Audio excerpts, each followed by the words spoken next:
Boa tarde, meus irmãos. Que a graça do Pai seja abundante sobre a vida de cada um de vocês e sobre a família de vocês. Quero agradecer a atenção de todos e quero convidá-los a estudarmos a palavra de Deus nessa tarde. E eu gostaria de trazer a seguinte temática: a barganha de Faraó e as estratégias do inimigo. Então, o tema do nosso estudo, da nossa reflexão hoje, será este: a barganha de Faraó e as estratégias do inimigo. O que a gente vai estudar hoje? Quando Moisés foi ao Egito para ser o instrumento de Deus de tirar o povo de Israel da escravidão, no primeiro momento, Faraó ele não queria deixar de jeito nenhum. No entanto, conforme as pragas vieram sobre o Egito, Faraó começou a tentar negociar, já que ele não conseguia evitar as pragas, então ele tentou negociar com Moisés. E ele começou então a fazer algumas barganhas. Olha, se você sair, tem que ser nessa condição. Se você sair, primeiro vamos fazer assim. E por aí foi. Meus irmãos, esse relato curioso, ele é cheio de lições espirituais. Nós sabemos que tudo o que dantes foi escrito, para o nosso ensino foi escrito.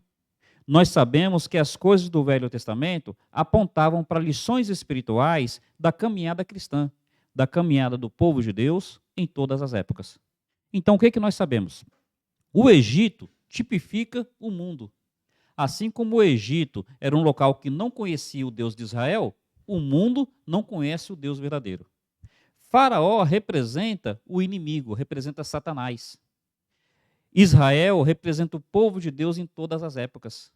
E a condição de Israel no Egito fala da condição do homem no mundo, uma condição de escravidão, de opressão espiritual sob Faraó, sob o inimigo. E assim como Moisés libertou o povo de Israel do Egito, levando para a terra prometida, Jesus Cristo, louvado seja o nome dele. Jesus Cristo é o nosso libertador e nos acompanha, nos direciona para a terra prometida, para a nossa pátria celeste. Então é cheio de lições espirituais. Eu queria pensar as lições espirituais na barganha de Faraó com Moisés. Como o inimigo tenta, de alguma maneira, ter controle sobre nossas vidas, mesmo diante do poder de Deus para nos libertar. E, meus irmãos, como nós devemos reagir a essas tentativas do inimigo, a essas buscas de barganha do inimigo. A palavra de Deus tem que ter um espaço especial na nossa vida. Precisamos ter compreensão da palavra, ter entendimento e precisamos ter compromisso com a palavra, para que esses ensinos não apenas enriqueçam a nossa mente, para que esses ensinos realmente direcionem a nossa vida, a nossa conduta, as nossas decisões. Vejamos então as 3 tentativas de barganha de Faraó. E o tema é este: a barganha de Faraó, a estratégia do inimigo. Primeira tentativa foi essa. Observe aqui, Êxodo, capítulo 8, versículo 25. Então, Êxodo, capítulo 8, versículo 25.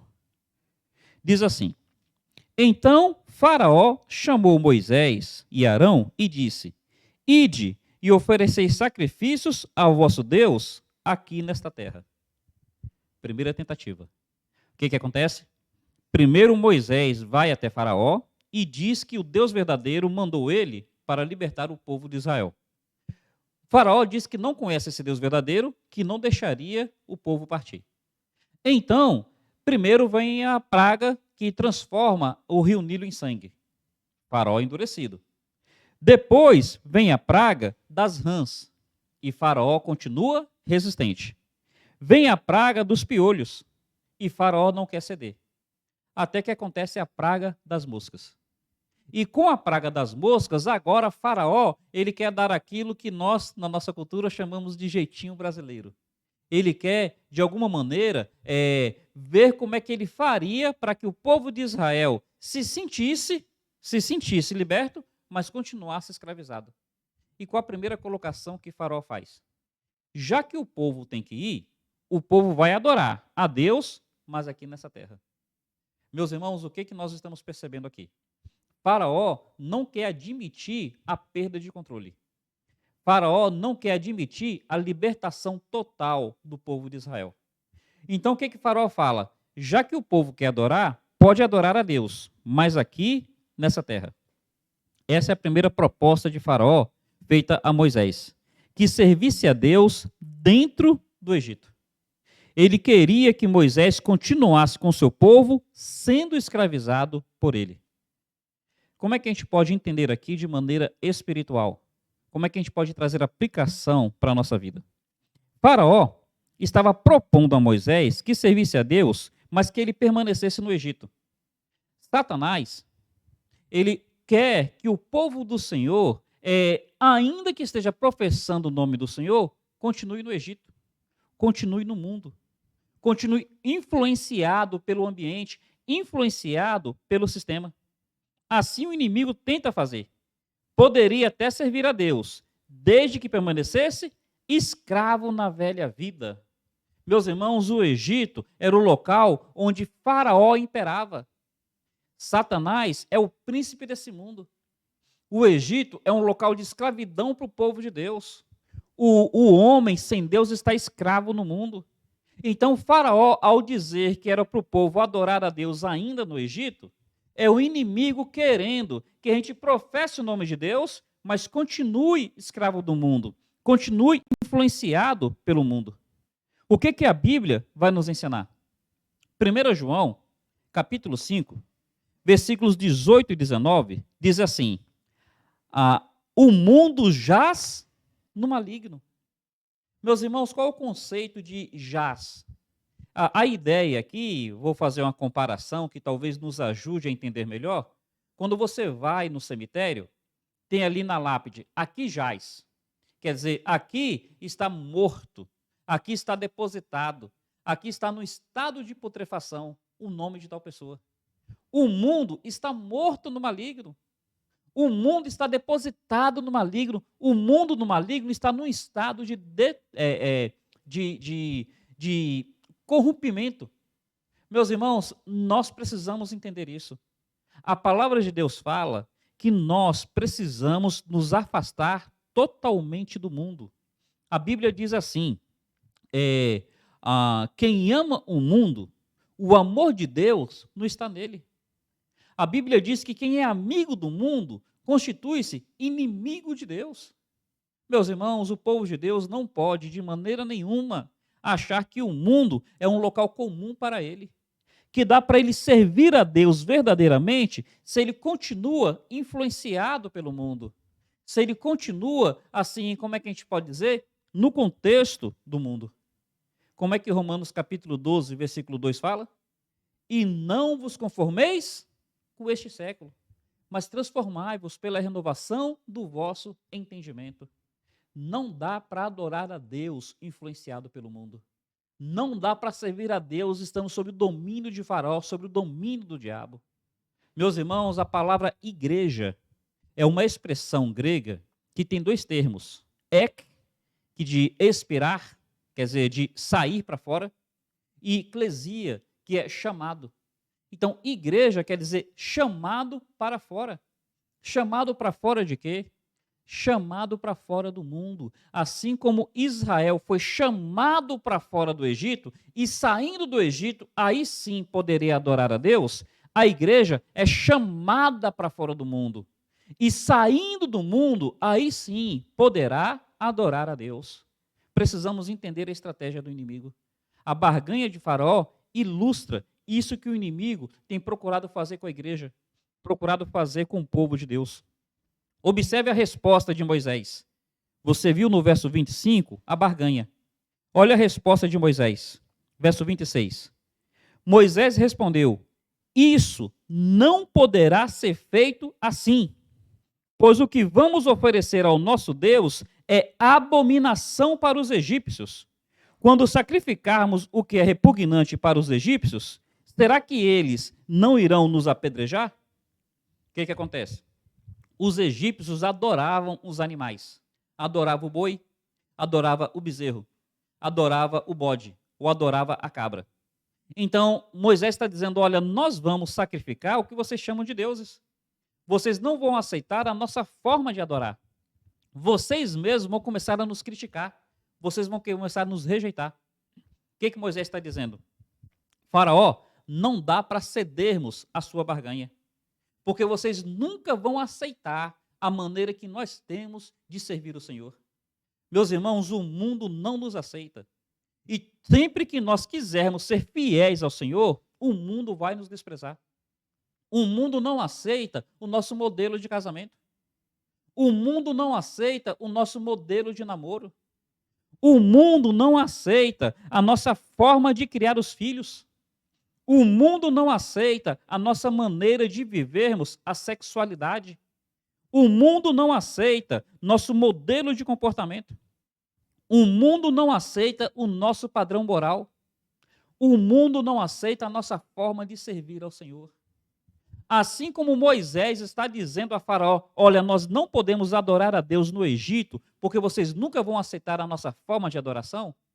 A igreja de Jesus Cristo não pode se permitir ser influenciada pelo mundo na sua maneira de servir o Senhor, na sua maneira de viver o casamento, de viver a criação de filhos, de viver o namoro, nos seus valores morais, nos seus valores comportamentais, na sua forma de se vestir, na sua forma de falar. Meus irmãos, essa lição aqui parece que foi perdida ao longo do tempo. A igreja hoje, mais e mais, fica pensando como é que ela consegue se identificar com o mundo. Não dá, meu irmão. Não dá para servir a Deus identificado com o mundo. Assim como o Faraó quis que Israel continuasse influenciado no Egito, Satanás quer que a igreja continue influenciada pelo mundo. Mas assim como Moisés disse que não daria, que não tinha como, nós precisamos dizer para nós mesmos, nós precisamos reafirmar isso em nosso coração, não é possível servir a Deus influenciado pelo mundo. Veja de novo a resposta de Moisés, verso 26. Respondeu Moisés, isso não poderá ser assim. Não dá, não é negociável, não é discutível, não é possível. Em primeiro lugar, meus irmãos, Faraó quis que o povo de Israel servisse a Deus no Egito. Satanás quer que a igreja sirva o Senhor, professe o nome do Senhor, ainda sob a influência do mundo, ainda sob o seu domínio, ainda sob a sua forma. Lembra disso? O mundo jaz no maligno. Quem ama o mundo, o amor do Pai, não está nele. Quem é amigo do mundo constitui-se inimigo de Deus. Não vos conformeis com este século. Nós não somos deste mundo, nós somos igreja, igreja chamada para fora. Assim como Israel foi chamado para fora do Egito, a igreja é chamada para fora do mundo. Primeira estratégia foi essa. Observe, por favor, a segunda estratégia. Mas lembra bem, se a vida do crente não destoa, se a vida do crente não é diferente, se a vida do crente não é contraposta ao mundo, então tem alguma coisa errada com esse crente. Guarda isso no coração. Tem alguma coisa errada com esse crente. A segunda estratégia. Olha o capítulo 10. Como Moisés disse que não daria, aí Faraó não quer ceder. Como o Faraó não cede, acontecem outras pragas. Vem então a peste nos animais, vem a praga das lepras, das feridas no corpo, sabe? Vem então essas pragas e mediante elas, olha o que o Faraó vai dizer. Vem a chuva de pedras e tudo mais, né? Aí quando chega no capítulo 10, com a praga dos gafanhotos, olha o que Faraó vai dizer, a partir do verso 9. Capítulo 10, a partir do verso 9. Moisés respondeu, temos de ir com os nossos jovens e com os nossos idosos. Sim, temos de ir com os nossos filhos, com as nossas filhas, com os nossos rebanhos e com o nosso gado, pois vamos celebrar uma festa ao Senhor. Então Faraó disse, esteja mesmo o Senhor convosco. Se eu vos deixar ir com as vossas crianças, sem dúvida as vossas intenções não são boas. Não será assim, vós, os homens, podeis ir cultuar ao Senhor, pois foi isso que pediste. Eles foram expulsos da presença de Faraó. Então, qual é a segunda estratégia? A segunda estratégia, a primeira foi, adore a Deus no Egito. Adore a Deus no Egito. A segunda é a seguinte, Você quer ir adorar a Deus? Você pode, mas os filhos ficam. Você até pode, mas os filhos ficam. Percebe que é isso que o texto está dizendo? Moisés está falando que é para ele ir com os idosos e para ele ir com as crianças. Para ir com os rapazes, para ir com as moças. Faraó fala, não, desse jeito não. Se vocês, os mais velhos, quiserem, vocês podem ir, mas as crianças ficam no Egito. Por que Faraó está dizendo isso? Por duas razões. Primeira, porque, convenhamos, se os pais vão, mas os filhos ficam, então os pais, eles têm que voltar. Os pais vão continuar presos à realidade do Egito. Primeiro isso. Era um penhor, era uma situação onde obrigaria os pais a voltarem para o Egito. A primeira razão é essa. A segunda é porque o povo de Israel no Egito, ele era o quê? Escravo. Então, Faraó queria uma nova geração de escravos no Egito para continuar com os trabalhos braçais. O que Faraó está dizendo? Você pode ir, os filhos ficam. Os filhos ficando, vocês voltam. E ainda que não voltem, nós vamos continuar tendo escravos entre nós. Como é que Satanás tem feito? Como é que o inimigo tem feito? O inimigo tem procurado fazer com que os nossos filhos permaneçam escravos no mundo, permaneçam sob o seu domínio, sob a sua influência. Meus irmãos, isso foi assim no Velho Testamento, isso é assim hoje. Satanás, ele tenta, de todas as formas, atacar as crianças. Tenta, de todas as formas, fazer com que as crianças cresçam já com aquela mentalidade de escravo. Cresça já conformada com o Egito, conformada com o mundo. No Velho Testamento tinha uma divindade, o nome dela era Moloque. Moloque era um touro de bronze, que ficava com as patas ou com as mãos estendidas assim. Quando eu falo mão, porque às vezes era uma figura humana com cabeça de touro. Aí, com as patas ou com as mãos assim, embaixo colocavam fogo sobre esse objeto de bronze. E então os pais vinham e jogavam seus filhos nas mãos de Moloque. Era um sacrifício onde essas crianças morriam queimadas nas mãos de Moloque. É uma situação espiritual. Satanás quer que os nossos filhos sejam dedicados a ele. Satanás quer que os nossos filhos fiquem sob a influência dele. Meus irmãos, vejam na Bíblia situações de pais que tiveram filhos totalmente acorrentados pelos demônios. Lembra aquela mulher Ciro-Fenícia que andava atrás de Jesus pedindo misericórdia? Aí Jesus não deu atenção, os discípulos disseram assim, olha, despede a mulher. Ele fala assim, não dá para tirar o pão dos filhos e dar aos cachorrinhos. Aí a mulher fala, sim, mas os cachorrinhos comem as migalhas que caem da mesa. O que aquela mulher estava pedindo para o Senhor Jesus? Estava dizendo assim, Senhor, tem misericórdia, porque a minha filha está terrivelmente endemoniada. O que afligiu o coração daquela mulher? A condição da filha. A filha endemoniada, a filha sob grilhões do inferno. A filha sob algemas espirituais. A filha sob essa opressão do inimigo. Meus irmãos, o inimigo sempre quis fazer assim. Lembra aquele pai que procurou os apóstolos não puderam ajudá-lo? Até que Jesus Cristo vem, o pai com lágrimas pede e Jesus Cristo atende? Qual era a condição daquele pai? O pai procurou Jesus porque o filho dele estava endemoniado. E quando Jesus pergunta para o pai desde quando isso acontecia, ele fala desde a sua infância. Tem hora que a entidade joga ele na água. Tem hora que a entidade joga ele no fogo, tentando matá-lo. Qual era a condição do filho desse homem? Grilhão espiritual, corrente do inferno, opressão. Jesus Cristo diz assim, ó geração incrédula e perversa. Oh, meus irmãos, entendamos a estratégia do inimigo. O inimigo primeiro quer que a igreja adore o Senhor no mundo. Se o inimigo não consegue isso, ou associado a isso, o inimigo então quer que os filhos dos crentes continuem escravos do mundo. Nós precisamos ficar alertas a isso. Nós precisamos ficar atentos. Sem discutir política, percebe como os meios educacionais estão terrivelmente ideologizados? Percebe o quanto de criança que já é incutido na mente dele comportamento sexual promíscuo? Percebe essa questão de ideologia de gênero? Percebe o tanto de adolescente que já tem assim, uma inclinação homoafetiva? Oh, meus irmãos, o que é isso? É o inimigo querendo tirar do coração dos filhos dos crentes os valores cristãos, os valores morais, os valores espirituais, e incutindo isso na sociedade, querendo que as crianças permaneçam escravas do Egito. Oh, meus irmãos, nós precisamos realmente ter um compromisso acerca disso. Nós precisamos realmente ter um compromisso acerca dessa situação. Precisamos ter joelhos que se dobrem pelos nossos filhos, que se dobrem por essas crianças. Precisamos, meus irmãos, hoje reforçar mais do que tudo o ensino bíblico. Leia a Bíblia com seu filho. Estude a palavra de Deus com seu filho. Você chega em casa, você está ali em frente da TV, coloca no YouTube questões evangélicas. Coloca no YouTube como é que foi o dilúvio, como é que foi a criação, para a criança estar ali sendo incutida com essas coisas.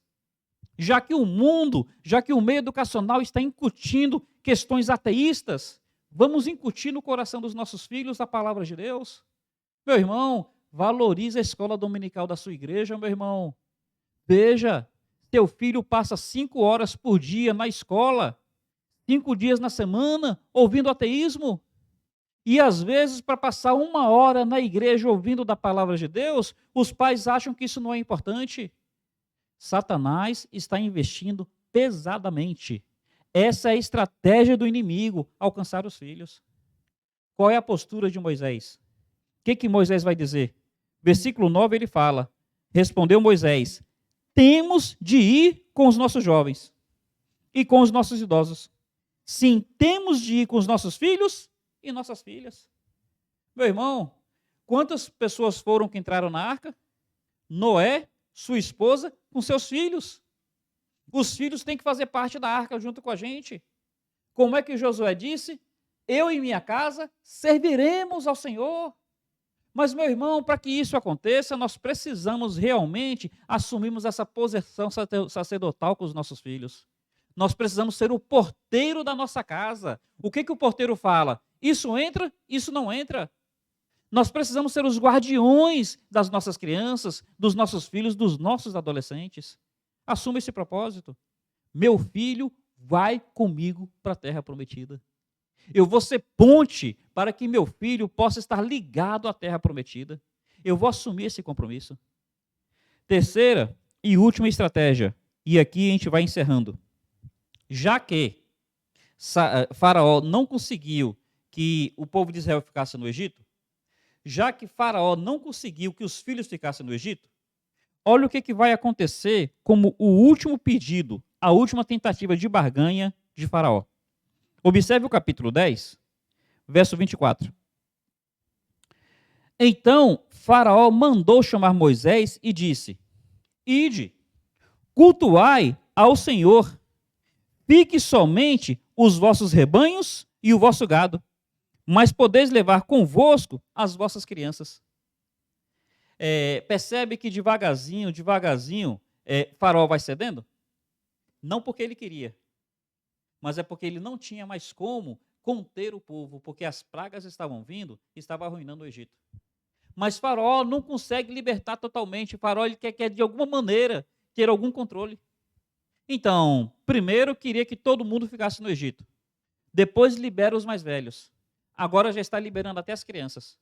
Alguém pode dizer, puxa, Faraó é bonzinho. Não. Faraó está debaixo do poder de Deus. E debaixo do poder de Deus não tem como o homem resistir. Mas Faraó, de alguma maneira, ele quer ainda continuar escravizando. Meus irmãos, Satanás sabe que está derrotado.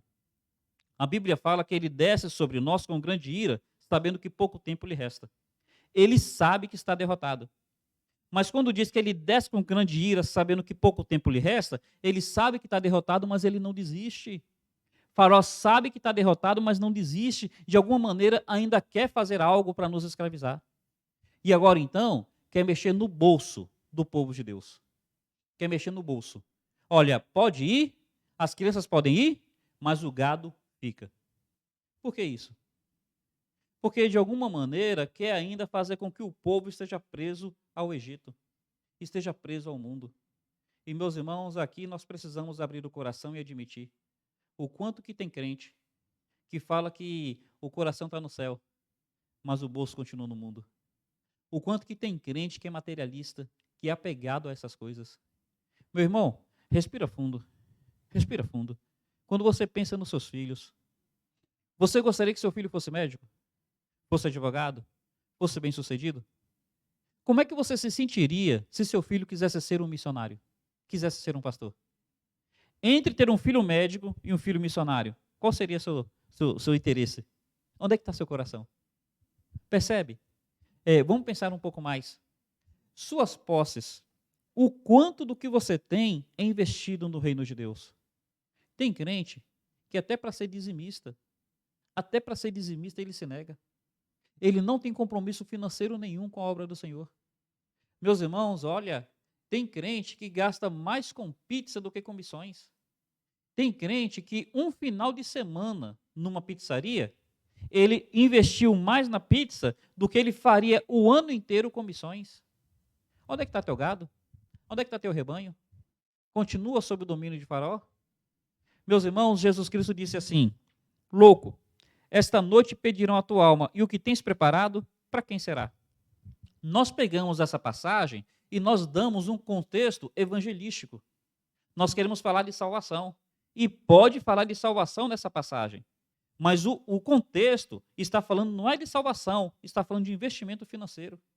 Está falando de um homem que encheu o celeiro de bens. Um homem que estava cheio de posses, que morreu e não levou nada disso. O que tens preparado, para quem será? Meu irmão, como é que é o seu envolvimento com as coisas de Deus? Eis aqui uma reflexão muito séria. O gado está onde? O rebanho está onde? Sabe o que Moisés vai responder para Faraó? Sabe o que Moisés vai dizer acerca disso? Observa, por favor, o verso 25. Moisés, porém, disse: tu também deves nos dar sacrifícios e holocaustos, para que possamos oferecer sacrifícios ao Senhor nosso Deus. Moisés está dizendo: não, rapaz, eu vou adorar a Deus, eu não vou adorar só de boca, não. Eu vou adorar a Deus, não vou adorar só da boca para fora, não. Esse gado que você está querendo que fique aqui, esse gado é para eu sacrificar ao Senhor, é para eu adorar ao Senhor. Meu irmão, olha, o seu dinheiro é para adorar o Senhor. As suas posses é para adorar o Senhor. O inimigo quer nos levar mais e mais a ser mesquinhos com as coisas de Deus, a sermos mesquinhos com a obra do Senhor. Paremos para refletir sobre isso. O quanto que nós investimos em coisas secundárias, mas aquilo que é eterno, nós não damos valor nenhum. Eu não sou contra crente fazer academia, eu não sou contra crente ir no cinema, não sou contra crente comer pizza, eu não sou contra crente gastar dinheiro consigo, mas ele precisa parar e pensar: e a casa de Deus, e a obra de Deus, e o reino de Deus, como é que eu tenho me envolvido com isso? Meu irmão, Moisés está dizendo: não, esse gado é para eu sacrificar ao Senhor, é para eu adorar o Senhor. Aquilo que o Senhor tem concedido em minha mão, é para eu fazer disso um meio de adorar o Senhor. Olha o que Moisés vai dizer, verso 26, diz assim: o nosso gado também irá conosco, não ficará nenhum casco. Tem tradução que fala: não ficará nenhuma unha, pois o usaremos para cultuar o Senhor nosso Deus, pois não sabemos com o que cultuaremos ao Senhor até chegarmos lá. Moisés está dizendo: não, Faraó, nenhum casco, nenhuma unha a gente vai deixar no Egito. Nós não temos negócio com você, Faraó. Meu irmão, diga isso no seu coração: eu não tenho negócio com o diabo, não tem acordo entre mim e o diabo, não tem negócio, não tem como. Tudo que eu tenho, tudo que eu sou é para o Senhor. Minha vida para Jesus, meus filhos para Jesus, meu gado, minhas posses para Jesus. Meu irmão, como é que a Bíblia fala? Buscai em primeiro lugar o reino de Deus e a sua justiça, e todas as outras coisas vos serão acrescentadas. O inimigo, de alguma maneira, quer fazer essa barganha. O inimigo, de alguma maneira, quer ter controle em nossa vida ainda, quer ter influência. Meus irmãos, não permitamos isso. Tenhamos posturas firmes, igual Moisés teve contra Faraó. E o Senhor honrou Moisés. Confia, o Senhor vai honrar você. Em nome de Jesus, que essas lições espirituais, de alguma maneira, tenham um espaço especial na sua vida e venha falar poderosamente ao seu coração. Que Deus te abençoe. Louvado seja o nome do Senhor. Um carinhoso abraço.